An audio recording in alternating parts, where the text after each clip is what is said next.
FIRE 年輕退休不是夢，你有冇諗過40歲就退休，自由揀自己嘅生活？呢個就係 FIRE 財務獨立、提早退休運動嘅核心理念。提早退休嘅關鍵就係極致儲蓄加高效投資。FIRE 仲會透過慳開支，儲落超過50%嘅收入，然後將資金投放喺可以持續增值嘅資產，例如指數基金或者高息投資等資產，好似滾雪球咁一路增長。以比較常用嘅投資工具為例，儲蓄險可以做風險管理，同時又可以令資金長期穩定增長。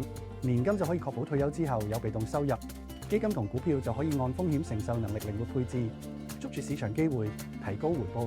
根據4% 法則，當你嘅累積資產達到全年開支嘅25倍，就可以產生穩定現金流，真正實現財務自由。退休並唔等於唔做嘢，而係俾你有選擇權去做自己真正中意嘅事。你都想做FIRE一族嗎？歡迎隨時交流，了解更多實現財務自由嘅工具同方法。